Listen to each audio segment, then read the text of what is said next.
In the autumn of 63 BC, Rome is the center of a republic that rules an empire in practice, but still pretends it is a city of laws. Power is supposed to rotate yearly, arguments are supposed to end in votes, and a citizen is supposed to be safe from a magistrate's whim. But the city is also crowded with debt, wounded pride, and veterans who remember what it feels like when politics becomes war. One consul this year is Marcus Tullius Cicero, brilliant, anxious, and new to the old nobility's circles. The other force pressing on Rome is Lucius Sergius Catilina, Catiline, an aristocrat with a famous name, ruined finances, and a talent for gathering the angry and the desperate. Catiline keeps losing elections, and each loss sharpens the same question. If the rules block your way, do you obey them or break them? Cicero's problem is worse. To save the Republic, he must decide how much of its law he can afford to set aside. He hears rumors of knives, fire, and an armed camp forming north of the city, rumors that could be politics or could be a fuse. Then, in the dark hours before dawn, a hurried knock reaches Cicero's door with a warning precise enough to turn rumor into schedule. Rome, before dawn in early November, Marcus Tullius. Cicero stands in the atrium of his house on the Palatine Hill with the stake as simple as breath.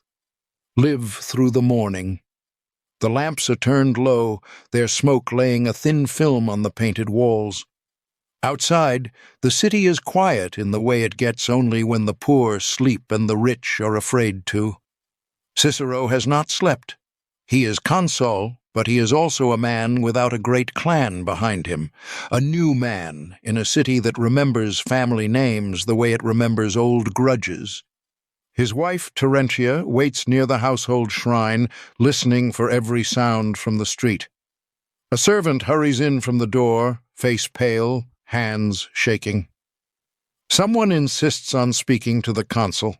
Not a senator with a formal complaint, not a client asking for help, someone from the shadowed side of politics, where information is bought with favors and fear. The message is short and sharp. Two men, respectable on paper, will arrive at dawn with greetings and hidden blades. They will ask for an early audience. They will try to finish the problem of Cicero before Cicero can finish the problem of Catiline. Later writers put that warning into the mouth of a woman named Fulvia, the lover of a restless young senator who could not keep secrets. Cicero himself keeps the source vague. In Rome, naming a source can be a death sentence, but the warning lands with the weight of detail. It is not a rumor anymore. It is an appointment. Cicero's mind runs down the narrow corridor between law and survival. The Senate has already given him the last resort it can give, an emergency decree, the final instruction to see that the Republic takes no harm. It is a phrase as wide as a battlefield and as dangerous as a blank check. It gives him authority, but not certainty. If he accuses Catiline without proof, he looks like a frightened or ambitious consul inventing enemies. If he waits for proof, he may not live to read it. He makes his choice in the language of logistics. The doors will not open to anyone at dawn. Guards will stand in the vestibule with short swords under their cloaks. Trusted friends will be sent for, not to debate, but to witness. And in the morning, Cicero will not stay behind his own walls. He will drag the question into the open. When the sky begins to thin from black to bruised gray, footsteps scrape the stones outside. Two men arrive with the easy confidence of citizens who expect to be admitted. They are turned away. Voices rise, then fall. The would-be visitors retreat into the alleys as quietly as they came. Cicero watches from behind the doorframe, hearing his own breath loud in the dim house. The attack does not happen, and that absence is its own kind of proof. Someone had planned it. Someone had been warned. The city is moving under the skin. By mid-morning, Cicero's litter is ready, and messengers run across Rome with a summons. The Senate will meet not in the usual curia, but in a temple with thick walls and a commanding view. Jupiter Stator, Jupiter the Stayer, the god who holds a line when men break. Rome, late that same morning on November 8th, at the temple of Jupiter Stator, Cicero walks into the Senate chamber with Catiline in the room, and the stake now larger than his own life, whether the Republic will name its enemy before the enemy names it. The temple sits near the edge of the forum, stone steps rising to a place that smells of incense and old vows. Senators arrive in knots, glancing over shoulders, bringing more armed attendants than custom approves. The benches fill, but the air feels thin, as if every breath must pass through suspicion. Catiline comes in as if this is ordinary. He has the posture of a man used to rooms making space for him. His face is handsome in a hard way, a patrician mask that can look like calm or contempt, depending on where you stand. Some senators draw their togas closer, as if cloth could stop a blade. Others refuse to look at him at all. Cicero takes his place. He is smaller than many of the old nobles, but his voice has carried him into every room in Rome. He waits just long enough for silence to become uncomfortable, then speaks. He does not begin with evidence. He begins with patience, the patience of the Senate, the patience of the city, stretched to breaking. He throws the accusation across the temple like a spear. Catiline has been plotting murder, arson, and armed revolt. Catiline has been meeting at night, recruiting the indebted, promising a clean slate written in fire. Catiline has been speaking of killing magistrates as if they are obstacles, not citizens. The words land with a force that makes even unbelievers sit straighter. Around Catiline, a ring of empty space opens as senators edge away. It is an old Roman gesture. A man can be condemned before a vote simply by being avoided. Catiline stands. For a moment, it looks like he might answer with violence. Instead, he answers with insult and performance. He complains that the city is ruled by outsiders and upstarts. He paints himself as a victim of noble jealousy. He hints that Cicero, the provincial lawyer, is using fear to build his own power. Cicero does not let the argument become abstract. He presses details, meetings, names, dates, the blocked assassins at his door. He speaks as if he has more proof than he shows. He wants Catiline to feel watched. He wants Catiline to make the next move. The room turns into a test of nerve. If Cicero arrests Catiline now, without a confession and without the kind of evidence Rome recognizes as clean, he risks appearing a tyrant. If he lets Catiline walk out, he risks releasing a wolf into the hills. Catiline looks around for allies and finds only lowered eyes. Then he makes a choice that is also a threat. He says he will leave, since the city does not want him. He throws the word exile into the air like a curse, and he walks out of the temple. As he goes, Cicero lets him go. The decision sits in the temple with everyone else. Catiline is no longer a rumor in Rome's political gossip. He is a man publicly accused, publicly defiant, and now in motion. The Republic has named its danger, but it has not yet decided what it will do to stop it. Rome, that evening near the Colline Gate, Lucius Sergius Catilina steps out of the city with a small escort and the stake reduced to one hard question. Can he turn desperation into an army before Rome turns its laws into a weapon against him? The light is fading and the streets change character as shops close. Catiline moves through familiar ground, past porticos where he once campaigned, past the houses of men who once returned his greetings. Some doors stay shut as he passes. Others crack open just enough to watch. The city has heard Cicero's thunder, and fear travels faster than any messenger. A few followers wait for him at the edge of Rome, a young hothead with more anger than sense, a veteran who has lost his farm, a gambler who believes any throw can be reversed.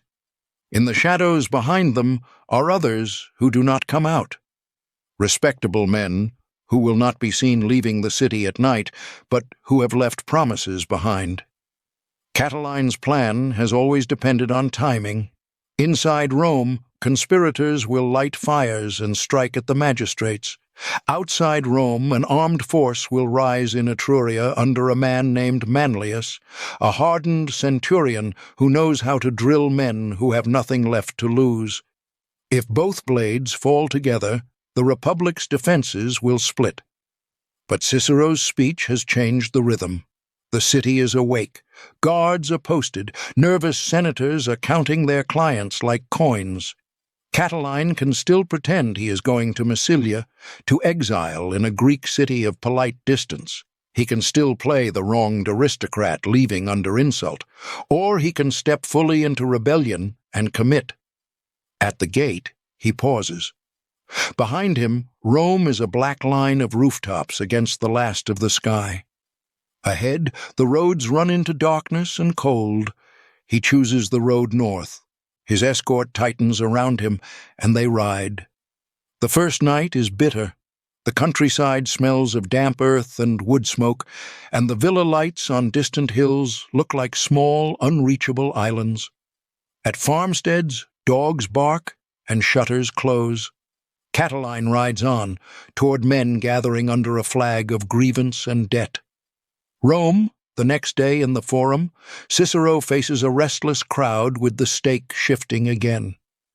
Keep the city calm while the enemy leaves the city behind.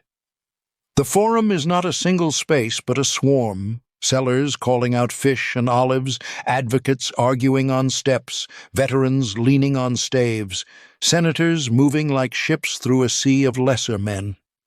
News from the Senate has already become rumor, and rumor is already becoming fear. Cicero climbs the rostra. His attendants form a tight ring, their eyes scanning the crowd for any movement too quick, any hand too deep in a fold of cloth. He speaks in a voice meant for stone walls and open air. Catiline, he says, has gone, not into exile, but to join armed men. The city is not rid of danger, it is merely rid of the man who would bring the danger into the Senate chamber. Cicero does something subtle here. He turns Catiline's departure into proof. A truly innocent man would stay and defend himself. A conspirator runs to his troops. The crowd murmurs. Some are frightened, others are exhilarated. Rome has always loved drama, and a nobleman denounced by a consul makes good theater. But the stakes are not theatrical. Cicero needs the people to accept watchfulness without panicking into riot. He needs the wealthy to fund guards without forming private armies. He needs the poor to understand that debt relief by fire will leave them with ash and no bread. He orders the city into vigilance. The gates will be watched. Patrols will move at night. The senators who have been named will be observed. And he repeats, carefully, that the Republic's rules still matter, because the moment those rules look optional, Catiline will have already won in spirit. As Cicero speaks, the city begins to split into two stories. In one, the consul is a savior who has driven a traitor out. In the other, he is a nervous orator inventing monsters to justify power. Cicero can feel both stories forming, and he knows the second one will become deadly if he cannot produce something Rome recognizes as fact. Rome, a few nights later in a rented house near the Subura, Publius Cornelius Lentulus Sura meets his fellow conspirators with the stake now pressed into hours. If Catiline is out, the fire inside the city must start before fear smothers it. The Subura is Rome's belly. Tight streets, smoke from cook fires, the stink of tanneries, laughter from taverns. It is the kind of district where a man can disappear into a crowd, and where a plot can feel like a normal bargain. Lentulus chooses it because he needs privacy without suspicion. He is an unlikely leader, a noble with a tarnished record, once a consul, later expelled from the Senate, and clawed back into office. He has the restless vanity of a man who believes Rome owes him a second life. Tonight, he sits with a small circle. Gaius Cethegus, sharp-eyed and impatient, Another senator with debts. A killer hired for a promise. Their hands hover near cups, but nobody drinks much. Too much adrenaline. They have a problem. Catiline was meant to be the face of the uprising. Now he is in the hills, and Cicero is in the city, alert and popular. If Lentulus strikes too soon, he risks a messy street fight with no outside army to back him. If he waits too long, the Senate will peel his network apart. Cethegus urges speed. He wants knives in the consul's house, fire in the forum, and a rush on the treasury. Lentulus wants something bigger, legitimacy, the sense that the gods and fate have chosen him. He speaks of prophecies whispered in aristocratic circles, that 3 men named Cornelius will shape Rome's destiny, and he is certain he is the third. The prophecy is convenient. It makes risk feel like fate. Then a new possibility arrives, carried by outsiders. A delegation from the Allobroges, a Gallic people burdened by Roman demands, is in Rome seeking relief. They are angry, embarrassed by their debt, and tired of being ignored. Lentulus sees what Cicero fears. Foreign envoys are both a tinderbox and a tool. If they can be brought into the plot, Catiline can claim allies beyond Italy. If they can be used as couriers, letters can move without Roman eyes. The Gauls hesitate. They are not fools. They have come for negotiation, not suicide. But Lentulus and Cethegus feed them promises. Debt cancelled, power restored, Roman chaos that gives the provinces room to breathe. They press sealed letters into their hands, proof of intent, a chain of ink that will either bind Rome or hang the men who wrote it. By the time the envoys leave the house, the conspiracy has taken a shape Cicero can seize, if he can catch it. And Lentulus has crossed a line from talk to documents. In a city that worships contracts and wills, paper is a kind of blood. Rome, before dawn again, this time at Cicero's house, Cicero listens to a report from a frightened intermediary with the stake turned into a single need, proof that can survive an angry Senate. The consul's house is now a guarded place. Watchmen lean on spears in the street. Clients who once came for legal advice now come to be counted, to show loyalty, to be seen. Cicero moves among them like a man walking on thin ice that can bear weight only if everyone steps carefully. A messenger arrives from the edge of the conspiracy, someone who has heard Lentulus's promises and is not willing to burn with them. The story is clear enough.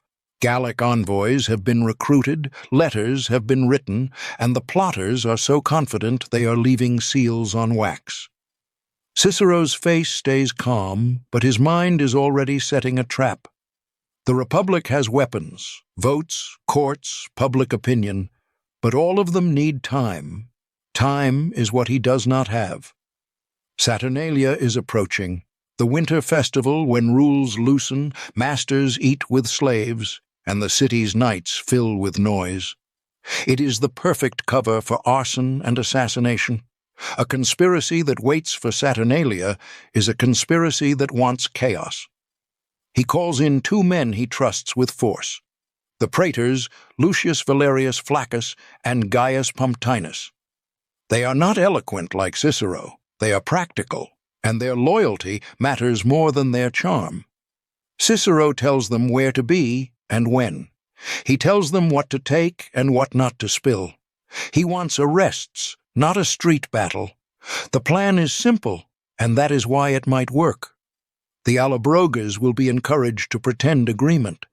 They will ask the conspirators for written commitments, names, promises, seals. They will leave Rome by night, as they are supposed to, and on the road north, a squad of Roman officers will be waiting at the Mulvian Bridge. Cicero knows the risk. If the trap fails, the conspirators will scatter into the city like rats, and the consul will look like a man hunting shadows. If the trap succeeds, Cicero will hold the kind of evidence that turns politics into prosecution, and then he will face the harder question of what to do with captured citizens. Rome, on the cold night of December 2nd at the Mulvian Bridge over the Tiber, Flaccus and Pomptinus wait with hidden men and the stake balanced on one clean moment, seize the letters before dawn, or lose the conspiracy into darkness. The bridge is a narrow spine of stone, and the river below moves like black glass. Torches are kept low. The men crouch behind parapets and among the reeds, breath visible in short white bursts. Rome is close enough that its glow stains the clouds, but far enough that the night here feels rural, exposed. Footsteps come first, then the low murmur of voices. A small group approaches, the Gallic envoys, wrapped against the cold, and a Roman named Volturcius, a courier for the conspirators. He carries himself with the uneasy pride of a man entrusted with secrets. Under his cloak he also carries the true cargo, sealed letters, each one a fingerprint. Flaccus steps out, a figure in a magistrate's cloak, and calls for them to stop. Volturcius freezes.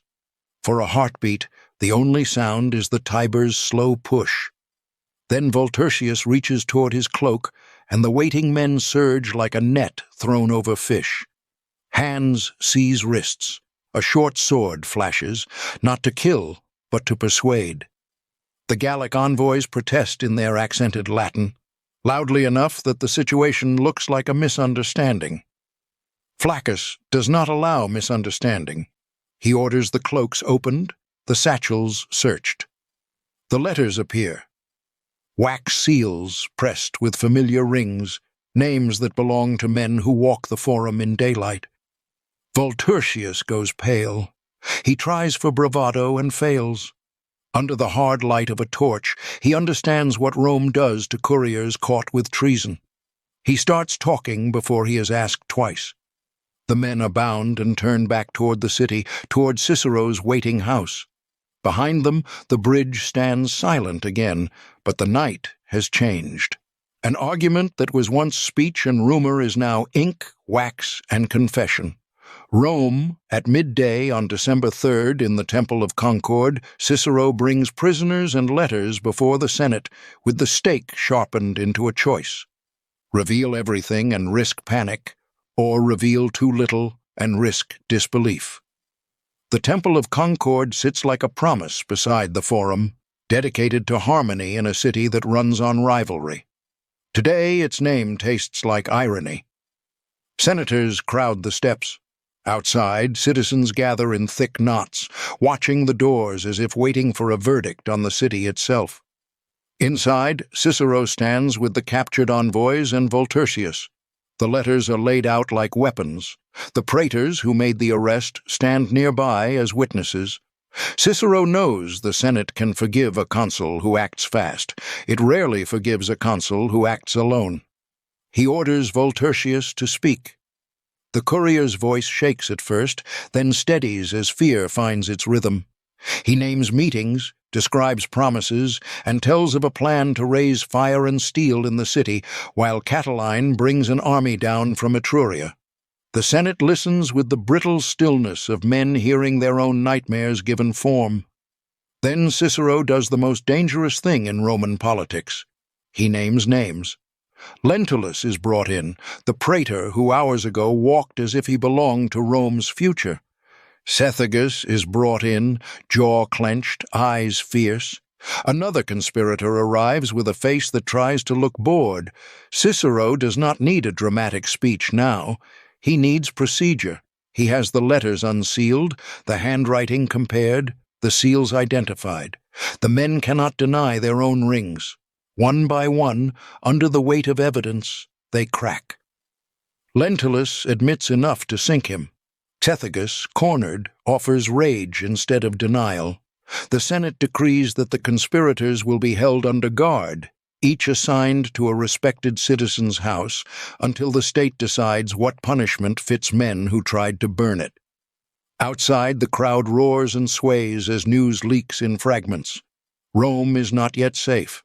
Catiline is still in the hills, and the city's own winter festival is close. But the conspiracy's spine inside the walls has been exposed, and Cicero finally holds what he needed: proof that can be shown. As the Senate breaks up, the question everyone carries out into the winter air is the same one Cicero cannot answer with rhetoric. What does the Republic do to its own citizens when it believes they have tried to kill it? Rome, on December 5th in the Temple of Concord, Julius Caesar and Marcus Porcius Cato stand on opposite sides of a single sentence with the stake pushed to its edge: whether Rome will punish treason by law or by fear. The captured conspirators sit in custody, but their names are still in every mouth. Their families plead in private. Their allies whisper in corners. The streets are tense, as if a spark could bring back fire. Catiline's army has not dissolved. It grows in the hills with every rumor of chaos in Rome. The Senate gathers to decide the penalty. One consul after another speaks. Some argue for death, citing the danger and the emergency decree. Others hesitate, remembering that in Rome a citizen has rights: appeal, trial, the protection of custom. The Republic is proud of those protections. It is also capable of dropping pride when it is afraid. Julius Caesar, rising to speak, is not yet the ruler his name will become. He is a sharp politician with debts of his own and a talent for seeing how today's emergency becomes tomorrow's precedent. He argues that execution without trial is a step too far. If these men are killed by senatorial vote, he says, the state will teach future magistrates that law can be ignored when the mood is right. Better, he argues, to imprison them for life in scattered Italian towns, to strip them of power and keep them alive as guarantees. The argument is not mercy, it is caution. Caesar is measuring the Republic the way a builder measures a bridge. How much weight can it take before it collapses? Then Cato stands.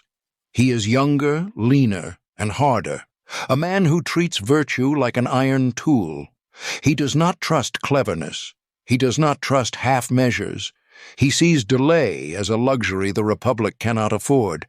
He argues that men who tried to destroy the state have already placed themselves outside its protection. If the Senate hesitates, it invites rescue attempts, riots, and the slow weakening of authority. The punishment must be swift, unmistakable, final. The chamber tightens around Cicero. The question that has stalked him all autumn comes back, harder than rhetoric. How much of Rome's law can he set aside and still call what remains a republic? He cannot allow the conspirators to live and become hostages for Catiline. He cannot allow the Senate to look weak, and he cannot ignore what Caesar is warning about, the precedent. When the vote comes, the balance tips toward death. Cicero, as consul, will carry it out. That afternoon, in the dim throat of the Tullianum prison beneath the Capitoline, the condemned men are led down stone steps slick with age and moisture. The space is low and airless, older than the Republic itself. The executioner waits. One by one, the conspirators vanish into the darkness, and the state's decision becomes irreversible. When Cicero returns to the forum, the crowd presses close, hungry for news. He gives them one word, spare as a knife: they have lived. The city exhales, not in joy, but in the stunned silence that follows violence done in the name of safety. Etruria, in deep winter in early January of the next year near Pistoria, Catiline stands before his tired men with the stake stripped to the final truth. There will be no negotiation, only a road through Roman swords. Snow clings to the higher ground. The wind cuts through cloaks and into bone. Catiline's camp is a rough sprawl of tents and smoke, men huddled around fires that never feel warm enough. They are not an army in the clean Roman sense. They are a gathering of ruined hopes. Debtors, veterans, young aristocrats who gambled on a coup and lost, men who believed the city would open for them and found it barred. Roman forces close in. The consul Gaius Antonius has command on paper, but illness keeps him from the front. His experienced officer Marcus Petreius does the hard work, tightening the ring. Supply lines fray for Catiline. Each day without victory is a day hunger grows. Desertion becomes a kind of weather, constant, discouraging, expected. Catiline gathers what remains and speaks to them with a grim clarity. He does not promise easy triumph anymore. He promises only that if they must die, they will not die like hunted criminals. They will die like soldiers, facing the line. It is the last thing he can offer men who followed him for a future that has already burned. At dawn, the two forces meet on frozen ground.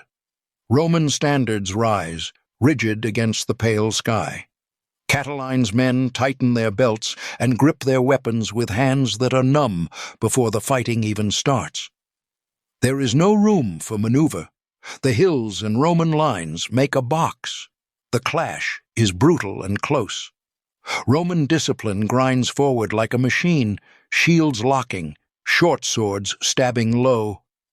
Catiline's men fight with the ferocity of those who have nowhere else to go. For a time, the line holds, and bodies pile where the standards meet. Catiline is in the front, not behind. He has always been a man of action as much as persuasion, and in this last act he chooses to be seen.